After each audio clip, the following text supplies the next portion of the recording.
Tú ya sabes que Te Cambio es la casa de cambio online con el mejor tipo de cambio. De verdad, participa del sorteo de 3 tablets Samsung cambiando dólares hasta el 13 de abril con el cupón ACLASES. Por cada $100 acumulas una opción para ganar.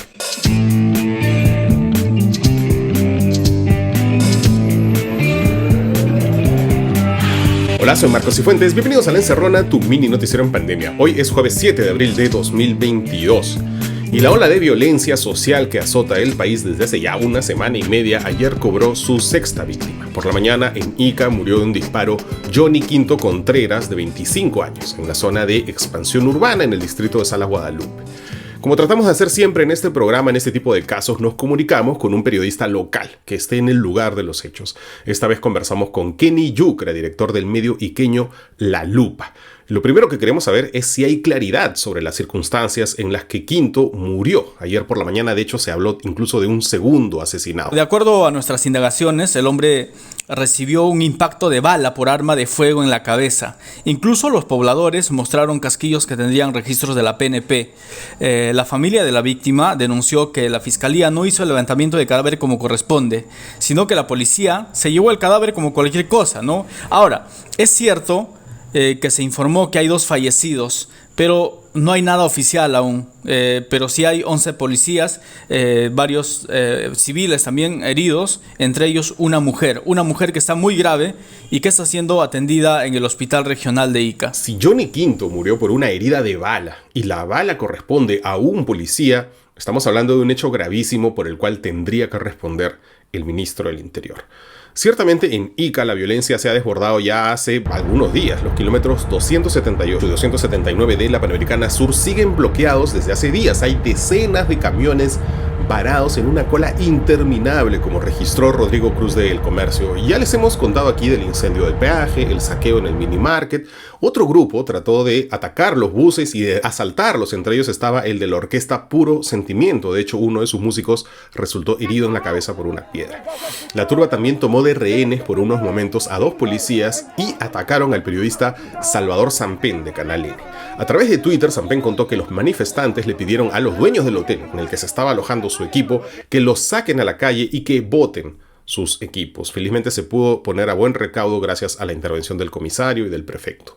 La Lupa nos alcanzó también estas imágenes que están viendo los que nos ven en video, en el que se ve claramente cómo apedrean a un policía. Kenny, ¿se ha identificado quiénes están promoviendo esta violencia? Obviamente que la policía hasta el momento no ha dicho nada en absoluto. Ellos llevan sus investigaciones de manera hermética, pero lo que sí podemos asegurar, y es lo que se ha visto, que los policías aparentemente usaron arma de fuego contra los manifestantes, y también ha habido delincuentes infiltrados. Lo hemos visto en una fotografía tomada en el lugar donde se ve a un sujeto entre los manifestantes con una arma de fuego en la mano derecha, cubierto con un polo de color verde limón. La pregunta es, ¿quiénes son, no? ¿O quiénes mandaron a estos grupos radicales a infiltrarse en esas manifestaciones? Igual que como hicimos ayer en Lima, pues en este caso tenemos que separar el vandalismo de la protesta. Son 2 cosas distintas. Separar una cosa de la otra nos permite ver el origen del descontento. No nos nublemos nomás por la violencia, más allá de los delincuentes que se infiltran.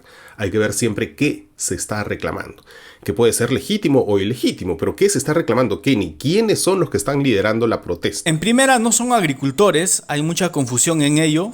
Son obreros de las empresas agroexportadoras. Muchos de ellos son esporádicos que viven temporalmente en las zonas de La Expansión y Barrio Chino, en Villacurí, distrito de Salas Guadalupe, ¿no? Que está antes de llegar a Ica. Desde las protestas para derogar la ley agraria en diciembre de 2020, no sé si se acuerdan, los obreros han venido protestando no solamente por las condiciones laborales, sino por temas como el rechazo a las vacunas y los constantes accidentes de tránsito en la Panamericana, en esa zona. Esta vez con los transportistas, no desde el primer día, sino una semana después de lo que ha ocurrido en Huancayo y Junín.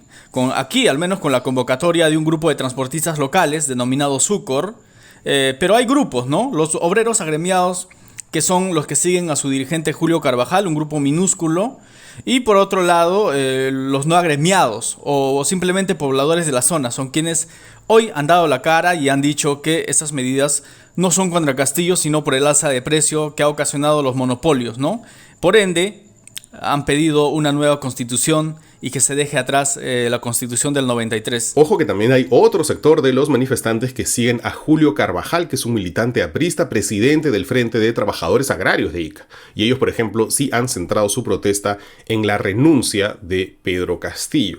En general, todos los gremios de trabajadores han deslindado del vandalismo, pero al menos hay 15 policías que han quedado heridos por los enfrentamientos. Uno de ellos tiene una fractura en el cráneo.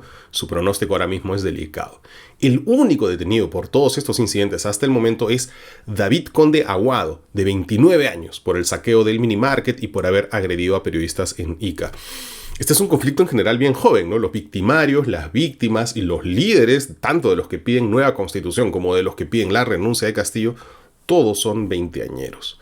Por cierto, las clases presenciales en Ica están suspendidas hasta el viernes 8 de abril porque 2 años de suspensión de clases no han sido suficientes. El ministro del Interior, Alfonso Chavarri, dispuso el traslado de 203 efectivos de la Dirección de Operaciones Especiales de la Policía para tratar de controlar la situación. Él mismo sobrevoló la zona en conflicto, pero luego, cuando se tenía que presentar para dialogar con los dirigentes de la protesta, no se apareció, según lo denunció el propio gobernador regional de Ica, Javier Gallegos. Mientras tanto, el presidente Castillo lleva desaparecido más de 24 horas desde que el martes se fue del Congreso diciendo que ya iba a derogar el toque de queda en Lima y nunca más se le vio. Hoy él y el Consejo de Ministros se supone que tienen que sesionar en Huancayo, que fue el epicentro del caos hace una semana. Pero el fuego, que allí ya está medio apagado, se ha extendido por todo el Perú. Y sesionar en Huancayo casi parece periódico de ayer. Ya volvemos con los titulares de hoy aquí en La Encerrona. Llegó el verano y todos los planes serán mejor con Didi. Hazlo simple, descarga la app, ingresa tu destino y comienza a disfrutar del verano mientras ahorras en cada uno de tus viajes. ¿Ya tienes la ruta de hoy? Ahorra y simplifica tu día con Didi. Hola, soy Marcos Cifuentes, bienvenidos de vuelta a La Encerrona, tu mini noticiero en pandemia. Hoy es jueves 7 de abril de 2022 y estas son las noticias que son virales o deberían serlo. Y ayer Aníbal Torres dio una conferencia de prensa para intentar justificar la decisión de decretar inmovilización en Lima y el Callao. Según él, tuvo como base informes de inteligencia que no quiso compartir en su integridad porque supuestamente son reservados.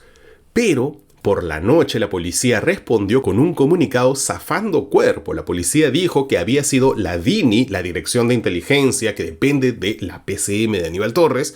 La policía dijo que fue la DINI la que había enviado esos reportes de inteligencia, entre comillas, en los que se señalaba que iban a haber incidentes violentos si no se decretaba un toque de queda. Pero cuando les pidieron a ellos, a la policía, su opinión, la policía respondió que se debía evaluar si se disponía ese tipo de medidas o no. O sea, aquí la policía está diciendo abiertamente que la decisión de inamovilidad fue política y no técnica. Literalmente dicen que la opinión técnica de la policía fue que esto hay que evaluarlo. No fue el único choque entre Aníbal Torres y el sector interior. Por la mañana, el premier fue entrevistado por un medio colombiano que le preguntó, oye, pero ¿por qué no pudieron contener el tremendo vandalismo del martes? Y él respondió que la policía peruana tiene una preparación deficiente. Allí saltó el ministro del Interior, Alfonso Chavarri, que es ex policía, y respondió: no puedo permitir que ofendan a mi policía, que hagan declaraciones ante un medio extranjero hablando mal de la policía. La verdad que me ha afectado a mí y a todos. O sea, en pleno caos social a nivel nacional, el ministro del Interior se anda peleando en público con su jefe. Así está la cosa, ¿no? A estas alturas, la única manera de resolver esto es que se vaya uno de los dos, o Aníbal Torres o el ministro del Interior. Es un choque demasiado fuerte. De hecho, por la mañana se rumoreó que Aníbal Torres y otros ministros habían renunciado, a lo que el primer ministro Aníbal Torres salió a decir: no, eso es muy falso, el gabinete está muy sólido, pero el vocero oficioso del presidente, consejero ad honorem de Pedro Castillo, Daniel Salaverry, salió a desmentirlo y dijo que habían varios ministros que sí habían puesto sus cargos a disposición. Habría que recordar que podría aprovechar esos cambios para nombrar al nuevo ministro de Salud, porque ya ha pasado una semana desde que censuraron al doctor Agüita y en plena pandemia el Ministerio de Salud lleva una semana sin cabeza. La verdad es que tratar de llevarles un poquito de calma ante todo este desgobierno es bien difícil, ¿no? A estas alturas la presidencia parece vacada de facto. Y en medio de todo este caos está pasando algo desapercibido. Ya lo hemos mencionado aquí, pero hay que insistir y hay que expandir esta información y aclarar algunas cosas. El Ministerio de Transportes está pactando directamente con los colectiveros. Aquí hay que diferenciar las protestas de los transportistas de carga pesada, camioneros básicamente, los que fueron en Huancayo, estuvieron protestando allí, y por eso lo de Huancayo llama y no, que esa es una protesta. Pero luego vino otra, que aprovechó y está aprovechando el caos, la famosa Unión de Gremios de Transporte Multimodal, que básicamente es el caballo de Troya de los colectiveros. Ellos son los que han estado pidiendo en estos días anular sus papeletas e incluso filtrarse en la Sutran. De hecho, el gobierno ha presentado un paquete ante el Congreso que incluye eso. Pero hay más. Porque este martes 5 de abril, en pleno caos limeño, se publicó una segunda edición extraordinaria del Diario del Peruano. Este es el gobierno de las ediciones extraordinarias del Peruano. Sacan a cada rato una. En esa segunda edición extraordinaria, lanzada en medio del caos, insisto, se publicó el Decreto Supremo 003-2022 MTC con un reglamento de los colectiveros. Esto pasó desapercibido, pero es grave. Entonces retrocedamos un poquito, porque el origen de esto es una ley que dio el Congreso anterior. ¿Se acuerdan de ese Congreso?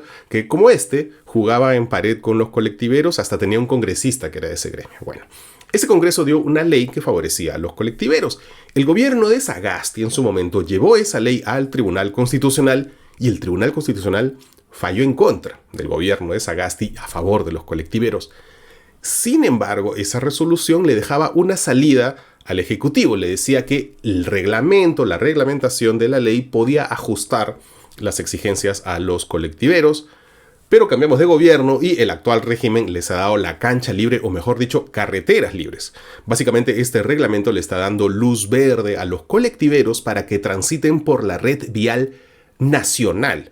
El reglamento permite autorizar rutas que no excedan de los 250 kilómetros en el ámbito nacional e interregional. ¿Qué significa esto? Leo gestión. En opinión del experto Luis Quispe Candia, con ello se da luz verde para que transiten con impunidad los colectiveros que van, por ejemplo, de Lima a Ica. Martín Ojeda, gerente general de la Asociación de Transportes Interprovincial de Ómnibus, o sea, los formales, dice que 250 kilómetros de viaje son hasta 6 horas de viaje en colectivo. Lo que, dijo, es peligroso y va en contra de la seguridad y vida de los pasajeros. O sea que abróchense, literalmente abróchense los cinturones. Otro tema que no puede pasarse por alto, la turba que entró al Poder Judicial el martes. Ayer la presidenta del Poder Judicial, Elvia Barrios, dijo que se trató de un hecho predeterminado. Ha habido robos. Esto ha sido planificado porque no cualquiera conoce que la parte posterior de esa sede es un poco más vulnerable. Ojo con esto. Otro tema que no podemos dejar que se pierda, San Marcos. Luego de que hace 2 semanas se filtraran los exámenes de admisión, ¿se acuerdan? Y se tuvo que anular parcialmente algunas de las pruebas. Este sábado que pasó, unos 16,000 postulantes acudieron a las instalaciones de la universidad a rendir nuevamente el examen de admisión. Pero miren lo que pasó. La periodista Daniela Navarro revisó las puntuaciones y encontró que solo acudieron a dar de nuevo la prueba 6 de los 58 que habían acabado en los primeros puestos en medicina en la prueba anterior, la que se canceló, en la que se filtraron las respuestas. O sea, 52 supuestamente muy chancones, los mejores, no repitieron el examen, se quedaron fuera. Qué raro, ¿no? Si les fue tan bien en el primer examen, ¿por qué abandonaron? Y ojo que de esos 6 que sí dieron el examen de nuevo, solo uno obtuvo una nota más o menos parecida. El resto sacó casi la 1/4 parte de la nota que habían tenido en el examen. Alucinante. ¿Qué mejor prueba de que hubo una mafia que vendió el primer examen al mejor postor? La fiscalía tendría que buscar a los 53 supuestos genios que no quisieron dar el examen de nuevo y preguntarles por qué no lo hicieron. Pero hay más, porque ese examen que se tuvo que dar de nuevo se dio en la explanada de la universidad, expuestos al sol y a la radiación. Lo único que recibieron fueron gorritos de cartón y una botella de agua. Las redes están llenas de fotografías de los estragos que el medio ambiente ocasionó en los pobres postulantes que tuvieron que dar una prueba por segunda vez por la corrupción que hubo en la primera. Ya le habían advertido del peligro a la rectora Geri Ramón, pero la respuesta que ella dio es que ese día iba a llover, según ella. Me dicen que va a ser también en el estadio. Sí, recuerden doctor. que todavía estamos en verano, no hay mucho calor. Doctor, ya no, ese día no va a hacer sol, va a llover. Va a llover ya. Por cierto, la rectora Ramón ha sido denunciada por estafa ante la DIRINCRI por haber organizado una elección, como ya les contamos, en la que básicamente se autonombró presidenta de la Asociación Nacional de Universidades Públicas del Perú. Entonces, la verdadera Asociación Nacional de Universidades Públicas del Perú la ha demandado por estafa. Así está la Universidad de Cana de América. Estos fueron los titulares de hoy. Ya volvemos con los cuidados aquí en La Encerrona con Marcos y Fuentes.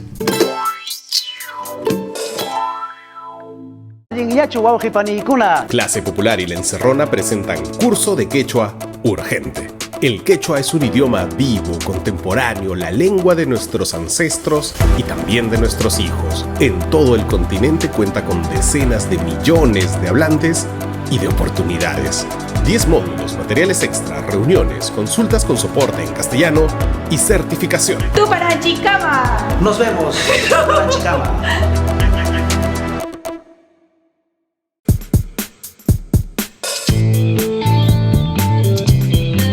Bienvenidos de vuelta a La Encerrona, tu mini noticiero en pandemia. Y hoy nos cuidamos de las fake news, del sesgo de confirmación. Yo sé que son épocas complicadas, difíciles, todo el mundo intenta refugiarse en su pequeña burbuja, en su manchita, tratas de darle sentido a lo que ocurre definiéndote en contra de otro, pero la realidad es bastante más compleja y lo que no podemos dejar es que la información que circula sea falsa o incompleta. Por ejemplo, el 5 de abril ocurrieron actos de vandalismo muy graves en el centro de Lima, los más graves que se hayan visto en el centro de Lima desde la Marcha de los Cuatro Suyos, que, como yo insisto, se demostró en un juicio que fueron actos vandálicos contratados por el propio Vladimir Montesinos. Los alojaron en el centro de Lima 24 horas en hoteles y todo.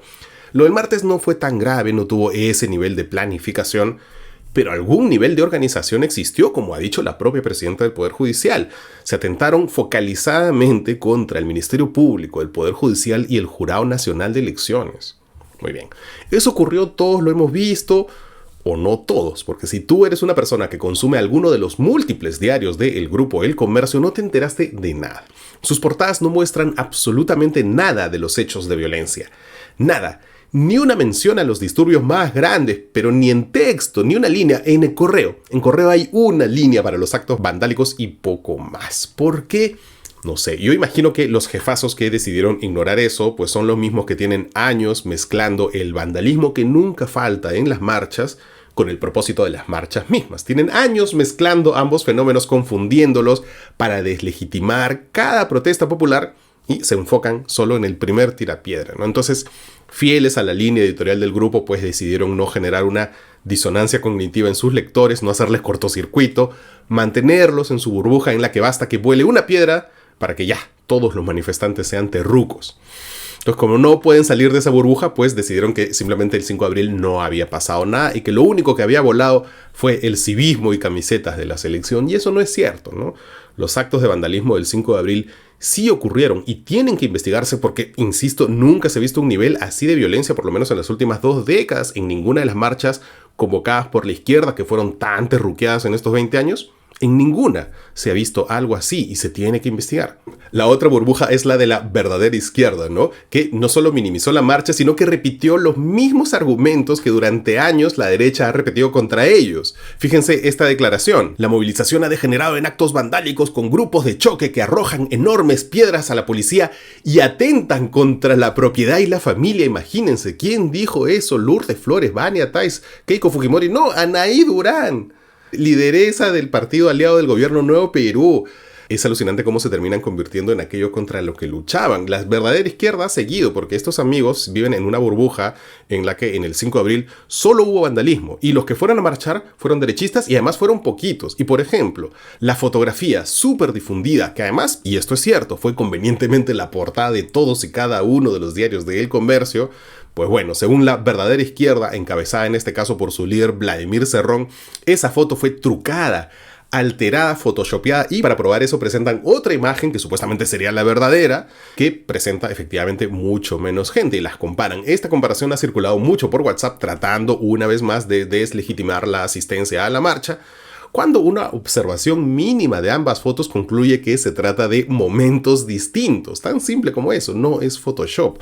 Es más, el sociólogo Omar Cabero recopiló imágenes independientes, como estas fotos tomadas por Reuters, que muestran una asistencia similar a la de la imagen supuestamente photoshopeada, o estos videos transmitidos por televisión. Clarísimo, ahí está. Hubo un montón de gente, tanta gente como la que se ha estado mostrando, o estos videos de TikTok que muestran lo mismo. Yo sé que cuando las épocas son complicadas, pues lo más fácil e instintivo es refugiarse en la burbuja de la gente que piensa como uno y sobre todo definirse en oposición a algo, ¿no? La lógica de la barra brava, de la camiseta, ¿no? Del fútbol, cuando todo lo que hace el rival está mal. Y no es así, ¿no? Digamos que la vida real no es como el fútbol. Ojalá la vida real fuera tan sencilla como el fútbol.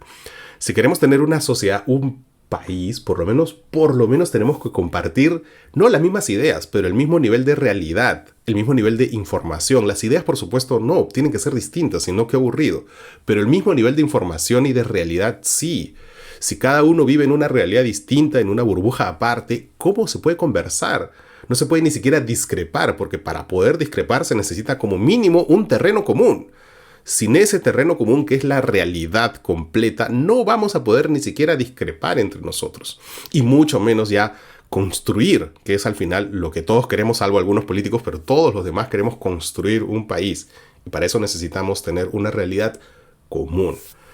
No hay tiempo para más. Recuerden que La Encerrona está libre de derechos. Llévensela a sus radios y televisoras locales y búsquenla en YouTube, Instagram, Facebook, TikTok, Spotify o donde sea que escuchen sus podcasts con el hashtag La Encerrona y rótenla con su familia y con sus amigos que viven en su burbujita. Con ellos también, sobre todo con ellos, porque La Encerrona es gratis y es gratis gracias a todos los que yapean, los que plinean, todos los miembros del canal de YouTube y todos los que se han suscrito al Patreon, que es una plataforma muy segura de usar, muy fácil, inténtenlo. Y hoy es jueves de Gironeo y si están en Lima, yo les quiero recomendar que hace ya un par de semanas se inauguró la exposición Imaginarios Contemporáneos Volumen 2 en el Mali, el Museo de Arte de Lima.